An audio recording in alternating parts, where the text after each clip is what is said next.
በስመ አብ ወወልድ ወመንፈስ ቅዱስ አሃዱ አምላክ አሜን። ክቡር አባታችን መልአከ ኢዮር ቀሲስ መምህር አብይ ሀረጎ የዚች የታምረኛዋ ደብር አስተዳዳሪ፣ ሊቃውንተ ቤተ ክርስቲያን፣ አይንተ እግዚአብሔር ካህናት፣ ላይካነ ምስጢር ዲያቆናት፣ በዚህ በተቀደሰ ስፍራ የተሰበሰባችሁ የእናታችን የእመቤታችን የወለላይቱ እመቤት የድንግል ማርያም የኪዳነ ምሕረት የአስራት የቃል ኪዳን ልጆች የቅዱሳን መላእክት የጻድቃን የሰማዕታት ወዳጆች እንደምን አደራችሁ? አሜን። ወላዲተ አምላክ እመብርሃን ኪዳነ ምሕረት ለድነት ለበረከት በዚህ በተቀደሰ ደጇ የሰበሰበችንም አምላክ ከተወዳጅ ልጇ ከጌታችን ከመድኃኒታችን ከኢየሱስ ክርስቶስ ጋራ ክብር ምስጋና ይድረሳቸው። ለጥቂት ደቂቃ ትምህርተ ወንጌል ተማምረን ወደ ቀጣይ አገልግሎት እንሄዳለን። እግዚአብሔር አምላካችን ከሁላችን ጋር ይሁን። በዚህ በትንቢተ ኢሳይያስ ምዕራፍ 48 ቁጥር 17 ላይ እኔ የሚረባህን ነገር የማስተምርህ በምትሄድበትም መንገድ ሁሉ የምመራህ እግዚአብሔር አምላክ ነኝ ይላል።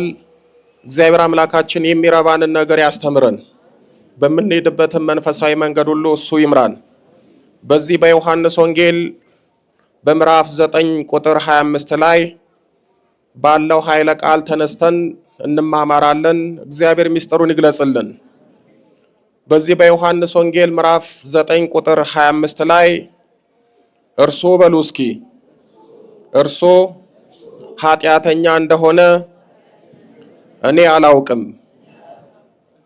ይህንን የተናገረው ከእናቱ ማህፀን ጀምሮ ሲወለድ ዓይን ያልነበረው ብርሃን ያልነበረው ይልቁንም ዓይን ስለሌለው ሰዎች የሚዘባበቱበት ሰዎች የሚጠቃቀሙበት ብርሃን በማጣቱ ዓይን በማጣቱ ምክንያት በመንገድ ዳር ቁጭ ብሎ ከሰዎች ዘንድ ምጽዋትን የሚለምን አንድ ዓይነ ስውር ወይም ደግሞ ብርሃን ያጣ ሰው የተናገረው ቃል ነው። ከዮሐንስ ወንጌል ከምዕራፍ 9 ቁጥር 1 ጀምሮ ስንመለከት ከዚያም ሲያልፍ እውር ሆኖ የተወለደውን ሰው አየ ይላል።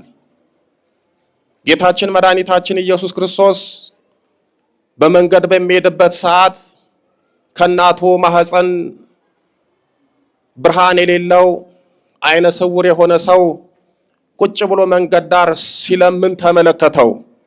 በመንገድ ሲያልፍ አየው ይላል። እግዚአብሔር አምላካችን ሁላችንንም ይህን በችግራችን ስናልፍ፣ በፈተናችን ስናልፍ፣ በህመማችን ስናልፍ ዛሬ የሚያየን የሚያጽናናን የሚያግዘን ሰው የለም። በችግራችን ጊዜ ከጎናችን የሚቆሙ ችግራችን እንዲያልፍ ማለፊያ የሚሆኑ ችግራችን እንዲያልፍ ምክንያት የሚሆኑ ሰዎች እጅግ በጣም የታደሉ ናቸው። ጌታችን መድኃኒታችን ኢየሱስ ክርስቶስ በመንገድ በሚያልፍበት ሰዓት ይሄንን ሰው አየና ሊያልፈው አልወደደም። ዛሬ ችግራችንን እያዩ የሚያልፉን ብዙ አሉ። ስንታመም፣ ስንወድቅ፣ ችግር ውስጥ ስንገባ ይረዱናል፣ ያግዙናል፣ ከጎናችን ይቆማሉ ብለን የተማመንባቸው ሰዎች ብዙ አልፈውናል። እግዚአብሔር ብቻ ነው እያየ ማያልፍ። ሰው እያየ ያልፋል፣ እያየ ዝም ይላል። ማድረግ እንኳን የሚቻለውን ነገር ሳያደርግ ዝም ብሎ ያልፋል። እግዚአብሔር ግን ሰውን አያልፍም። ጌታችን መድኃኒታችን ኢየሱስ ክርስቶስ ይህንን ሰው ሲያይ ሊያልፈው አልወደደም። በመንገድ ዳር ነው ድንገት ያገኘው። ስለዚህ በመንገድ ዳር ሲሄድ ድንገት ነው ያገኘሁት፣ በመንገዴ ላይ ቁጭ ብሏል፣ ስለዚህ ይህንን ሰው ልለፍ አላለም። ይልቁንም ጌታችን መድኃኒታችን ኢየሱስ ክርስቶስ ወደዚህ ሰው ጠጋ አለና ተመለከተው። ጌታችን መድኃኒታችን ኢየሱስ ክርስቶስ ይህንን ሰው ሲመለከተው በግንባሩ ላይ እንደኔና እንደናንተ ዓይን የለውም፣ ብርሃን የለውም። ልሙጥ የሆነ ግንባር ብቻ ነው ያለው። አንድምታ ወንጌል እንደሚነግረን ይህ ሰው አይን ፈጽሞ የሚባል ነገር የለውም። ምናልባት አንዳንድ ጊዜ አይን ሊጠፋ ይችላል፣ ሊፈስ ይችላል። በተፈጥሮ ደግሞ ችግርም ሊገጥመው ይችላል። ይህ ሰው ከሌሎቹ ሰዎች ልዩ የሚያደርገው ምንድነው? በግንባሩ ላይ ፈጽሞ አይን የሚባል ነገር የለውም። ልሙጥ የግንባር ግድግዳ ነው ያለው። ይሄንን ሰው ጌታችን መድኃኒታችን ኢየሱስ ክርስቶስ ሲመለከት ከሱ ጋር የነበሩት ደቀ መዛሙርቱ ይህንን ሰው ተመለከቱት፣ ይህንን ሰው አዩት። በዚህ ሰውም በጣም ተገረሙበት። ጌታችን መድኃኒታችን ኢየሱስ ክርስቶስን እንዲህ ብለው ጠየቁት። ደቀ መዛሙርቱም ይላል፣ መምህር ሆይ ይህ ሰው እውር ሆኖ የተወለደው በማን ኃጢአት ነው? በራሱ ነውን ወይስ በወላጆቹ ብለው ጠየቁት። ሐዋርያት ሲያዩት ስለደነገጡ ስለተገረሙ መምህር ሆይ፣ ጌታ ሆይ ይህ ሰው አይኑ የጠፋው በግንባሩም ላይ የአይን ምልክት የሌለው ጨርሶ ልሙጥ ሆኖ የተወለደው በቤተሰቦቹ ኃጢአት ነው? በእናትና በአባቱ ኃጢአት ነው ወይ ብለው ጌታችን መድኃኒታችን ኢየሱስ ክርስቶስን ጠየቁት። ይሄ ቃል የሚያስረዳን የቤተሰቦቻችን በደልና ኃጢአት ለኛ እንደሚተርፍ ነው። ይህ ማለት ምን ማለት ነው? ለምሳሌ እናት አባቶቻችን አያቶቻችን እግዚአብሔርን ትተው ባዕድ አምልኮትን ይዘው እግዚአብሔርን ማምለክ ትተው ባዕድ አምልኮትን ሲያመልኩ ለእግዚአብሔር መስገድ ትተው ለዛሩ ለጨሌው ሲሰግዱ የነሱ በደልና ኃጢአት ለኛ ይተርፈናል። ወይም ደግሞ እነሱ የሰበሰቡት ኮተት ዛሩ የዛር ውላጆ በየጠንቋይ ቤት ዞሮ ያመጡት ለዘርዘር ይተርፋል። በዘመናችንም የምንሰቃየው አንዱ ይሄ ነው። እዚህ መሃል አዲስ አበባ ላይ ተወልደው ምንም የማያውቁት ምናልባት አያቶቻቸውን እንኳን ላያውቁ ይችላሉ። ክፍለ ሀገር ያሉት በሞት የተለዩት አያቶቻቸው ሲገብሩት ሲንከባከቡት የነበረው ባዕድ አምልኮት ዛሩ ጨሌው እዚህ ለተወለደው ሰው ዕዳ ይሆናል። ዛሩ በዘር በኩል ይመጣና ቤተሰብን መከራ ያበላል፣ ሕይወት ያበላሻል፣ ሕይወት ያጨናግፋል፣ በበሽታና በህመም ያሰቃያል፣ ባስ ካለም ደግሞ በሞት ይወስዳል። ስለዚህ ቅዱሳን ሐዋርያት ምን አሉ? ጌታ ሆይ ይህ ሰው እንደዚህ ሆኖ በእናት በአባቱ ኃጢአት ምክንያት ነው ወይ ብለው እጅግ በጣም ተደንቀው ጌታችንን ጠየቁት። ጌታችን መድኃኒታችን ኢየሱስ ክርስቶስም እንዲህ አላቸው፣ የእግዚአብሔር ሥራ ሊገለጥበት ነው እንጂ እርሱ አልበደለም፣ ወላጆቹም አልበደሉም አለ። እሱም አልበደለም፣ ወላጆቹ ምን አላደረጉም? አልበደለም። ይህ ሰው እንደዚህ ሆኖ መፈጠር ፈልጎ አይደለም የተፈጠረው። ይህ ሰው እንደዚህ መሆን ፈልጎ አይደለም የሆነው። አንዳንድ ጊዜ ችግር ሲገጥማችሁ ያንን ችግር ራሳችሁ ላታመጡት ትችላላችሁ። እጅግራችሁ መታሰራችሁ፣ እድላችሁ መበላሸት፣ ህይወታችሁ መመሰቃቀሉ ምናልባት እናንተ ያመጣችሁት ላይሆን ይችላል። ያ የሚመጣው ምናልባት በጀርባ በኩል ባሉት በቤተሰቦቻችንም ሊሆን ይችላል። ነገር ግን ጌታችን መድኃኒታችን ኢየሱስ ክርስቶስ በእናቱም በአባቱም አይደለም የእግዚአብሔር ሥራ ድንቅ የሆነ ነገር በዚህ ሰው ይገለጥ ዘንድ ነው አለ። አንዳንድ ጊዜ መታመማችን ለበጎ ነው። እኛ በኃጢአት ነው እንላለን፣ እግዚአብሔር ክብሩን ሊገልጥብን ይሆናል። አንዳንድ ጊዜ ልጆቻችን ይታመማሉ። በሳይንስም በሕክምናውም የሚያስደነግጥ ነገር ይነገረናል። እግዚአብሔር ለምን እንደዚህ አይነት ልጅ ሰጠን ብለን የምናማርር ብዙ ሰዎች አለን። እነዛ ልጆች ጌታችን መድኃኒታችን ኢየሱስ ክርስቶስ እንዳለው ክብሩ ድንቅ ስራው እንዲገለጥበት እንደዛ ሆነው ተፈጥረው ተወልዶ ሊሆን ይችላል። ስለዚህ አንዳንድ ጊዜ ችግራችን፣ ፈተናችን፣ ህመማችን፣ ስቃያችን ለጊዜው ለኛ ፈተና ሊሆን ይችላል። ነገር ግን የእግዚአብሔር ድንቅ ስራ ሊገለጥበት ይችላል። ስለዚህ ጌታችን መድኃኒታችን ኢየሱስ ክርስቶስ ይህ ሰው የእግዚአብሔር ድንቅ ስራ የሚገለጥበት ነው ብሎ ለሐዋርያት መለሰላቸው። በዚህን ጊዜ ሐዋርያት ተረጋጉ። እነሱ አስቀድሞ ያሰቡት ይህ ሰው ሲወለድ አይን የለውም፣ ልሙጥ ግንባር ብቻ ነው ያለው። ስለዚህ ምናልባት እናትና አባቱ በድለው፣ እናትና አባቱ እግዚአብሔርን አሳዝነው፣ እናትና አባቱ ኃጢአት ሰርተው እግዚአብሔር ተቀይሞ ተቆጥቶ በልጃቸው በኩል የቀጣቸው መስሎ ቅዱሳን ሐዋርያት ጌታችንን ጠየቁ። አንዳንድ ጊዜ እኛ ስንታመም እግዚአብሔር የተጣላን የተቆጣን የሚመስላቸው ወገኖች አሉ።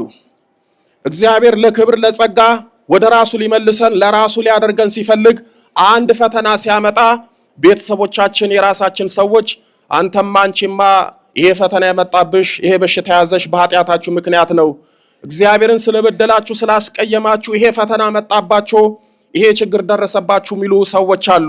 አፋቸውን ወደ ሰማይ የሚከፍቱ ሰዎች አሉ።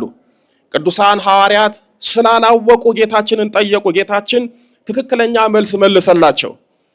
ይህንን ቃል ከጌታችን ከሰሙ በኋላ ቅዱሳን ሐዋርያት ተረጋጉ። ቀጥሎ ምን ይላል? ይህንንም ብሎ ይላል በምድር ላይ ምራቁን እንትፍ አለ። በምራቁም ጭቃ አድርጎ የእውሩን አይኖች ቀባው። እንዲህም አለው ሂድና በሰሊሆም መጠመቂያ ታጠብ። ትርጓሜውም የተላከ ማለት ነው። ሄዶም ታጠበ፣ እያየ ተመለሰ ይላል። ስለ ቃሉ ስለ ታምሩ እግዚአብሔር የተመሰገነ ይሁን። ይህንን አይነ ስውር ሰው ጌታችን መድኃኒታችን ኢየሱስ ክርስቶስ ተጠጋ፣ አየው። ከዛ በኋላ ከመሬት ላይ አፈር አነሳ፣ ጭቃ አነሳ። ያንንም በምራቁ ለወሰው፣ ግንባሩ ላይ ዳሰሰው፣ ምልክት ሰራበት፣ አይን ሰራለት። በጣም የሚገርማችሁ ያንን ጭቃ በምራቁ ከደባለቀ በኋላ ወዲያው አልፈወሰውም። ያንን ጭቃ ግንባሩ ላይ ቀብቶ የአይን ምልክት ከሰራለት በኋላ እነሆ ሂድና በሰሊሆም መጠመቂያ ተጠመቅ አለው። ይህንን ቃል የሰማው አይነ ስውሩ ሰው ወደ ሰሊሆም መጠመቂያ ሄደ። ተጠምቆ ሲመለስ አይኑ በራለት፣ ብርሃንን ተጎናጸፈና በደስታ ተመለሰ። ጌታችን መድኃኒታችን ኢየሱስ ክርስቶስ እንዲሆኖ እንዲፈጠር ክብሩና ታምሩ እንዲገለጥ ያደረገው ራሱ ነው። አስቀድሞ በእናቱ ማዕፀን ጀምሮ አይን አልነበረውም። በእናቱ ማዕፀን አይኑን መሳል አይኑን መትከል ይችል ነበረ። ከተወለደ በኋላ ካደገ በኋላ እነሆ በመለኮታዊ ቃሉ አይንን መትከል ብርሃንን መስጠት ይችል ነበረ። ለኛ አብነት የሆነን ዘንድ ጭቃውን አነሳ፣ ምራቁን ለወሰ። ከዛ በኋላ ግንባሩ ላይ ምልክት አደረገለት። ሂድና ተጠመቅ ነው ያለው። ይሄ ምንድነው የሚያሳየን ካል በቤተ ክርስቲያናችን ያለው የተቀደሰው አፈር በየገዳማቱ ያለው እምነት የምንለው አስቀድሞ ጌታችን ለኛ ወደፊት የነገረን ነው። እምነት ተቀብተን መፈወስ እንደምንችል ነው። ጸበል ተጠምቀን አይደለም ከደዌያችን ለሰው የማይደረግ ለሰው የማይቻል ነገር እንደሚቻል ሊያሳየን ነው። ሰው አይኑ ከጠፋ ምናልባት ጸበል ተጠምቆ አይኑ ሊበራለት ይችላል። ነገር ግን ልሙጥ ግንባር ይዞ መጥቶ ጸበል ተጠምቆ በታምራት አይኑ ላይሰራለት ይችላል። ነገር ግን ጌታችን መድኃኒታችን ኢየሱስ ክርስቶስ አንድ ሰው እምነት ተቀብቶ በእምነት ጸበል ቢጠመቅ አይደለም የጠፋ አይን ቀርቶ ልሙጥ እንኳን ግንባር ቢሆን አይን ባይኖረው አይን ፈጥርለታለሁ፣ አይን ሰራለታለሁ፣ ከሰዎች ሕሊና ከሰዎች ልቦና የሆነ ታምር አድርግለታለሁ ብሎ ሲናገርን ነው። ስለዚህ ጌታችን መድኃኒታችን ኢየሱስ ክርስቶስ ሂድና በሰሊሆም ተጠመቅ አለው። ያም ሰው ተጠመቀ፣ ብርሃን ለበሰ፣ ብርሃን ተጎናጸፈ፣ ከሰው እኩል ሆነ። ለዓመታት ጨለማ ነበር የወረሰው። ለዓመታት እንደ ሰው ነበረ ማየት የተሳነው። እጅግ በጣም ደስ አለውና እያየ ተመለሰ። ከዚህ በኋላ ነው እንግዲህ በዚህ ሰው ሕይወት ውስጥ ችግር የሚፈጠረው። ጎረቤቶቹና ቀድሞ የሚያውቁት ሲለምን የሚያዩት የነበሩ ግን ይህ በመንገድ ተቀምጦ ይለምን የነበረ አይደለምን አሉ። ይህ እርሱ ነው ያሉ አሉ። ሌሎቹም አይደለም ይመስለዋል እንጂ አሉ። እርሱ ራሱ ግን እኔ ነኝ አለ። እነርሱ አይኖችህን እንዴት ተገለጡ አሉት። እርሱም መልሶ ኢየሱስ የሚባል ሰው በምራቁ ጭቃ አድርጎ አይኖቼን ቀባኝና ሄደ በሰሊሆም ውሃ ታጠባለኝ፣ ሄጄም ታጠብኩኝ አየሁ ብሎ ተናገረ። ይሄ ሰው ጌታችን መድኃኒታችን ኢየሱስ ክርስቶስ ከፈወሰው በኋላ አስቀድሞ በመንገድ ዳር ቁጭ ብሎ ገንዘብ የሚሰጡት ገንዘብ የሚጥሉለት የሚመጸውቱት ሰዎች አዩ። እጅግ በጣም ተደነቁና አስቀድሞ አይን ሳይሆን ግንባር ብቻ ስለነበረው ወደዚህ ሰው ተጠግተው አንተ ነው ወይ ብለው ጠየቁት። አሁን እኔ ነኝ፣ ጌታችን መድኃኒታችን ኢየሱስ ክርስቶስ ፈወሰኝ፣ አይን ተከለልኝ፣ ብርሃን ሰጠኝ ብሎ ሲናገር እኩሌቶቹ እሱ ነው አሉ፣ እኩሌቶቹ ደግሞ እሱ አይደለም አሉ። ከዛ በኋላ ፈሪሳውያን መጡ። ወደዚህ ሰው ተጠጉና አንተ ሰው ማን ያዳነ፣ ማን የፈወሰ፣ ማን ብርሃን የሰጠ ብሎ ጠየቁት። እሱም ጌታችን መድኃኒታችን ኢየሱስ ክርስቶስ አይን እንደሰጠው ብርሃን እንደሰጠው ነገራቸው። ፈሪሳውያን ደግሞ ይሄንን ታምራት አይተው ከመደነቅ ይልቅ ይሄ ሰው እግዚአብሔር ሰንበትን አክብር ይላል፣ እንዴት በሰንበት ይህንን ሰው ፈወሰው ብሎ ይህንን ሰው ተጠራጠሩት። ከዛ በኋላ በጣም የሚገርማችሁ ይሄንን ሰው ማን ያዳነ፣ እንዴት ብርሃን አገኘ፣ እንዴት ተፈወስክ ብለው ፈሪሳውያን ወስደው ወደ ፈሪሳውያን አለቃ ደግሞ አደረሱት። እነሱም ተሰበሰቡና ጠየቁት። ማን ያዳነ፣ ማን የፈወሰ ብለው ጠየቁት። እሱም የፈወሰኝን አላቅም፣ ነገር ግን ነብይ ነው ብሎ ነገራቸው። ይህንን ሲሰሙ ደግሞ ፈሪሳውያን እጅግ በጣም አዘኑ። ምክንያቱም እነሱ ሕግ እንጠብቃለን፣ ሕግ እንጠነቅቃለን፣ የብሉይ ኪዳንን ስርዓት እናከብራለን የሚሉ ግብዞች ነበሩና ጌታችን መድኃኒታችን ኢየሱስ ክርስቶስ ባደረገው ስራ ከማመን ይልቅ ተጠራጠሩ። ከዛ በኋላ መልሰው ጠየቁት። እስኪ አስረዳን፣ እንዴት ነው ያዳነ፣ እንዴት ነው የፈወሰ ብሎ ጠየቁት።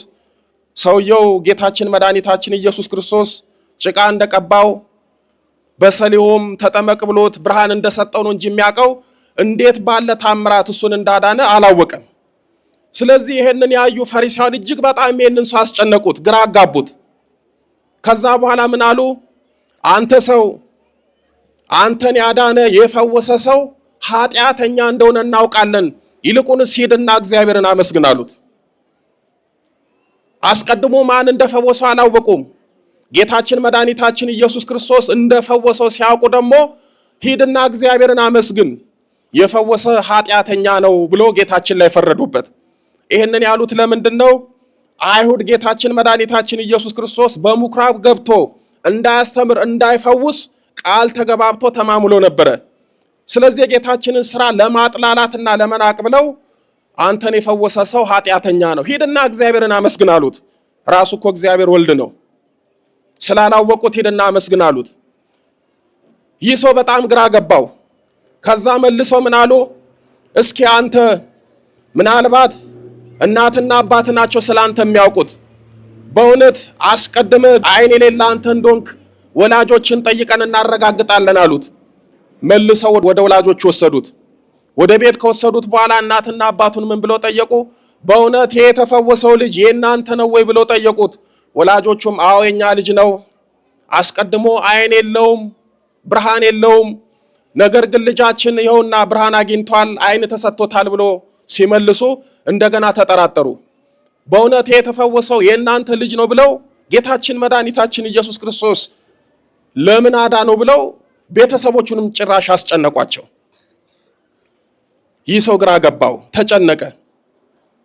በኋላ ጌታችን መድኃኒታችን ኢየሱስ ክርስቶስ እንደፈወሰው መሰከረላቸው። በኋላ እነሱ ምን አሉ?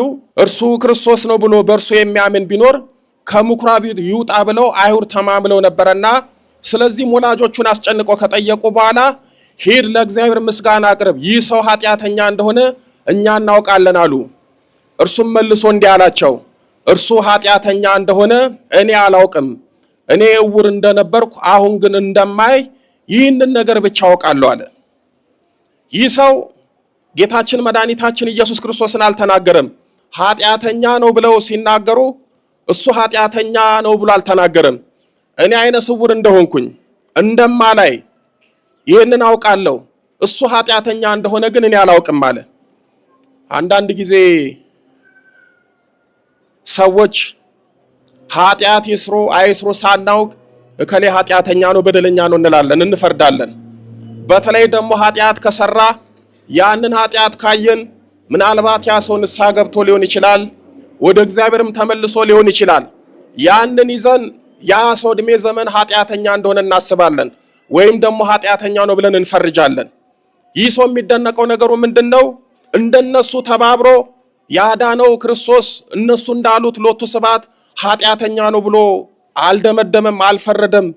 እሱ ኃጢአተኛ እንደሆነ እኔ አላውቅም፣ እኔም ማውቀው በሽተኛ እንደሆንኩ ነው፣ እኔም ማውቀው አይን እንደሌለኝ ነው፣ እኔም ማውቀው እሱ እንደፈወሰኝ ነው ብሎ ጌታችን መድኃኒታችን ኢየሱስ ክርስቶስ አዳኝ እንደሆነ ፈዋሽ እንደሆነ መሰከረላቸው። በዚህን ሰዓት አይሁድ እጅግ በጣም ተበሳጩ፣ ግራ ተጋቡ፣ የሚያደርጉትን ነገር ሁሉ አጡ። ከዛ በኋላ ይህንንም ሰው ሰደቡትና ሄድ አሉት። በመንፈሳዊት ስትኖሩ ስለምታውቁትም ስለማታውቁትም ሰው በደለኛ ነው ኃጢአተኛ ነው ብላችሁ አትፍረዱ። ሰው ላይ ስትፈርዱ እናንተ ላይ ይፈረድባችኋል። ትላንት ኃጢአት ሲሰሩ ሲዘሙቱ ሲጨፍሩ ሲደንሱ መጠጥ ሲጠጡ የምናያቸው የምናውቃቸው ሰዎች ምናልባት እኛ ስለማናያቸው ንስሐ ገብቶ ሊሆን ይችላል። በሰሩትና በደልና ኃጢአት ሁሉ ጊዜ ተጸጽተው እግዚአብሔርን ምሕረት ሊጠይቁ ይችላሉ። እኛ የምናየውና የምናውቀው በፊት ለፊት የሚሰሩትን ኃጢአት ነው። ከኋላ ያለውን ሕይወት፣ ከኋላ ያለውን ጸጸት፣ ከኋላ ያለውን ቁጭት፣ ከኋላ ያለውን እግዚአብሔርን ምሕረት የመጠየቅ ሕይወታቸውን አናውቅም። ከዚህ ሰው ልንማር የሚገባው በሰው ላይ አለመፍረድን ነው። በተለይ ደግሞ እግዚአብሔር ደግሞ ሲያደርግላችሁ ስለ እግዚአብሔር መናገርና መመስከርን ልመዱ። ይህ ሰው ለምን ተፈወስክ ብለው ፈሪሳውያን ሲጠይቁት ሲያስጨንቁት፣ እሱ ግን ጌታችን መድኃኒታችን ኢየሱስ ክርስቶስ እንደፈወሰው እንዳዳነው ለነሱ መሰከረላቸው፣ ተናገረ። በኋላ መጨረሻ ላይ ጌታችን መድኃኒታችን ኢየሱስ ክርስቶስ ለነሱ የተናገረውን ነገር ነግሬያችሁ ጠቀልላለሁ። አሁን ግን እናያለን ትላላችሁ አታዩም፣ ስለዚህም ኃጢአታችሁ ጸንቶ ይኖራል አላቸው። አንዳንድ ጊዜ በመንፈሳዊ ሕይወት ስንኖር የምናውቅ ይመስለናል፣ ግን አናውቅም። በመንፈሳዊ ሕይወት የምናይ ይመስለናል፣ ግን አናይም። ብዙዎቻችን የምናውቅ ይመስለናል። ቤተክርስቲያንን የምናውቅ፣ መንፈሳዊ ሕይወትን የምናውቅ፣ የተጋድሎ ሕይወትን የምናውቅ፣ የመናፍስትን ውጊያ የምናውቅ የሚመስለን በጣም ብዙ ሰዎች አለን። እያየን አናይም፣ እያወቅን አናውቅም። በዚህ ምክንያት ነው የተጎዳ ነው። ስለዚህ ጌታችን መድኃኒታችን ኢየሱስ ክርስቶስ ለዚህ ሰው ብርሃን ሰጠው፣ ብርሃን አጎናጸፈው፣ አይኑን መለሰለት፣ ብርሃኑን መለሰለት። በእውነት እግዚአብሔር አምላካችን ይህንን ሰው አላለፈም፣ ፈወሰው። እኛንም ጌታችን መድኃኒታችን ኢየሱስ ክርስቶስ በምሕረቱ አይለፈን፣ ይፈውሰን። ብዙዎቻችን የውስጥ ብርሃን አተናልና አይናችን ያያል፣ ውስጣችን ጨልሟል። አይናችን ያያል፣ መንፈሳዊ ሕይወቱን ማየት አቅቶናል። አይናችን የሚያይ ውስጣችን ግን የጨለመብን፣ ውስጣችን የተጎዳብን ብዙ ሰዎች አለንና በእውነት ጌታችን መድኃኒታችን ኢየሱስ ክርስቶስ አይን ለሌላቸው ብርሃንን ይስጣቸው። እያየን ለማናይ ደግሞ የውስጥ ብርሃን እሱ በቸርነቱ ይስጠን። ያስተማረን የመከረን የአባቶቻችን አምላክ ልዑለ ባሕርይ ቅዱስ መድኃኔ ዓለም ኢየሱስ ክርስቶስ ክብር ምስጋና ይድረሰው። አሜን።